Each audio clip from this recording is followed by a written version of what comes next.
Lesson 1. Tales of Bhola Grandpa, Manoj Das. Part 1. Bhola Grandpa and his wife lived at the western end of our village. Grandpa মানে হচ্ছে দাদু। তো Bhola grandpa এবং তার স্ত্রী আমাদের গ্রামের একেবারে পশ্চিম প্রান্তে বাস করতেন। A large bokal tree overshadowed their hut. একটি বিশাল বড় বকুল গাছ তাদের কুঁড়ে ঘরটাকে একেবারে ছাতার মতো ছায়া দিয়ে রেখেছিল।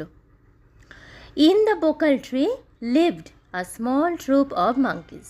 আর সেই বকুল গাছে বাস করত বানরের একটা ছোট দল। Bhola grandpa and his wife did not mind it. Bhola grandpa এবং তার স্ত্রী এতে কিছু মনে করতো না বা বিরক্ত হতো না। One moonlit night, we were returning from a festival. তো একটি চন্দ্রালোকিত রাতে আমরা একটা ফেস্টিভ্যাল থেকে ফিরছিলাম। ফেস্টিভ্যাল মানে উৎসব বা কোনো অনুষ্ঠান।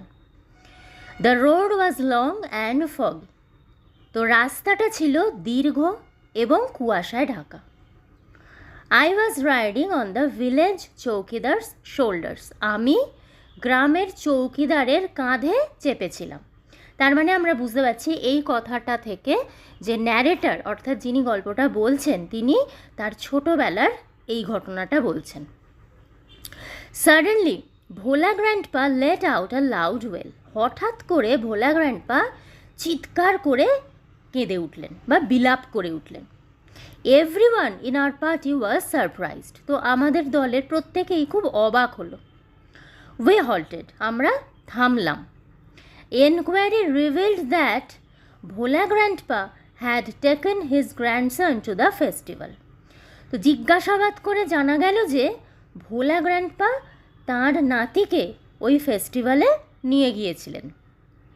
He had tightly held on to the two fingers of the boy. এবং তিনি শক্ত করে বাচ্চা ছেলেটির দুটো আঙুল তার হাতে ধরেছিলেন। He did not realize when those fingers slipped out. কিন্তু তিনি বুঝতেই পারেননি কখন তার হাত থেকে তার নাতির দুটো আঙুল স্লিপ করে বেরিয়ে গেছে। Bhola grandpa was continuing as before.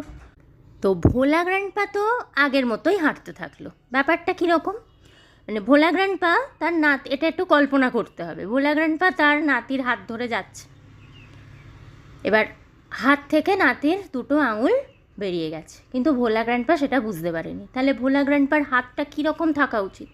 নাতির হাতটা ধরে আছে, এইভাবেই থাকা উচিত, তো সে সেইভাবেই হাঁটছিল।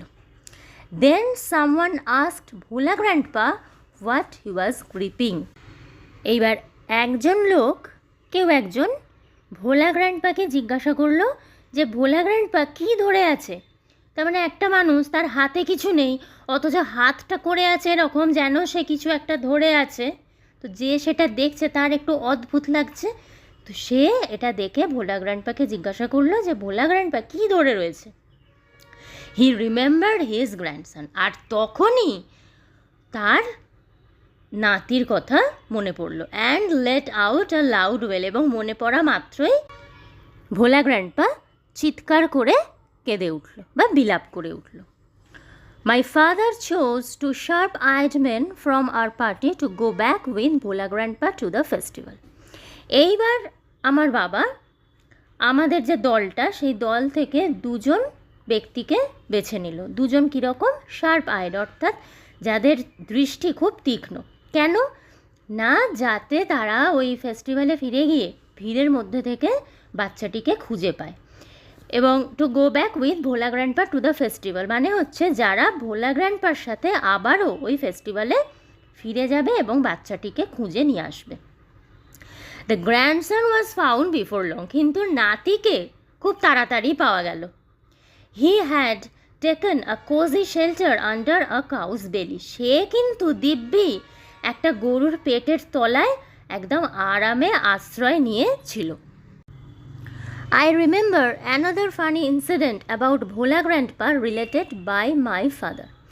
তো আমার আরও একটা ভোলা গ্র্যান্ডপা সম্পর্কে মজার ঘটনার কথা মনে পড়ে, যেটা আমার বাবার কাছে শোনা বা বাবা আমাকে বলেছিলেন। It had been a rainy afternoon. দিনটা ছিল একটা বর্ষার বিকেল। Bhola grandpa, wild with excitement, told my father and his friends that he had seen a gang of pirates. Pirates মানে হচ্ছে জলদস্যু। তো তো ভোলা গ্র্যান্ডপা সেই দিন, অর্থাৎ সেই বর্ষার বিকেলে, ওয়াইল্ড উইথ এক্সাইটমেন্ট, উত্তেজনায় একেবারে পাগল পাগল অবস্থা। তো সেই রকম অবস্থায় ভোলা গ্র্যান্ডপা আমার বাবা এবং তার বন্ধুদেরকে বলল যে সে একদল জলদস্যুকে দেখেছে। They were bearing a large box under one of the sand dunes on the C শোর by our village.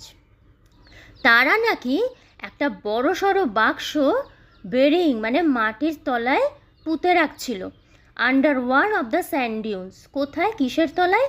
Sand dunes মানে হচ্ছে বালিয়াড়ি। তো আর বালিয়াড়ি কাকে বলে না, সমুদ্রের ধারে যে বালির যে ঢিবিগুলো হয় সেগুলোকে বালিয়াড়ি বলে।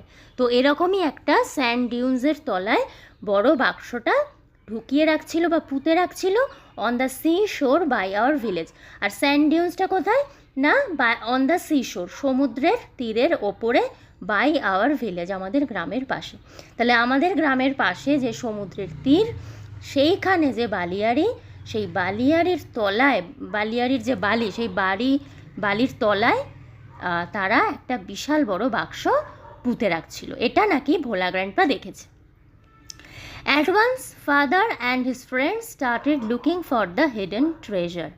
সঙ্গে সঙ্গে বাবা এবং তার বন্ধুরা সেই গুপ্তধন খুঁজতে আরম্ভ করে দিল। Evening passed on to night. সন্ধ্যা পেরিয়ে রাত হলো। Moonlight came in through the clouds. মেঘের মধ্যে দিয়ে চাঁদের আলো আসতে থাকলো। A pack of jackals were howling. একদল শিয়াল ডাকছিল, মানে একেবারে রাতের যে পরিবেশ। It was past midnight. এরপর মাঝরাত পেরিয়ে গেল। At this point of time Bhola grandpa confessed that there was no real treasure. ঠিক এই সময় ভোলা গ্র্যান্ডপা স্বীকার করলো যে এটা কোনো আসল গুপ্তধনই নয়। It was all a dream which he had during his midday nap. এটা সবটাই নাকি একটা স্বপ্নে দেখা, যে স্বপ্নটা ভোলা গ্র্যান্ডপা দেখেছে during his midday nap, অর্থাৎ দুপুরবেলা খেয়ে ঘুমোচ্ছিল, সেই ঘুমিয়ে ঘুমিয়ে স্বপ্ন দেখেছে। আর সেই স্বপ্নটাকে সত্যি মনে করে সেইটা এসে আমার বাবাকে এবং তার বন্ধুদেরকে বলেছে, এবং তারা তো খুঁজ লেগে গেছে। এইবার হয়েছে ব্যাপারটা বিকেলে বলেছে। সেইখান থেকে সন্ধে হলো, সন্ধে থেকে রাত হলো, রাত থেকে মাঝরাত হলো। মাঝরাত পেরিয়ে যাওয়ার পর ভোলা গ্র্যান্ডপা বলছে যে না না, কোনো আসল গুপ্তধন তো নেই। আসলে আমি দুপুরবেলা ঘুমোচ্ছিলাম, ঘুমিয়ে ঘুমিয়ে স্বপ্ন দেখেছি যে একদল জলদস্যু গুপ্তধন লুকোচ্ছে। তো এই হচ্ছে ভোলা গ্র্যান্ডপার অদ্ভুত অদ্ভুত ভুলো মনের পরিচয়। তো এটাই পার্ট 1 এখানেই শেষ হলো।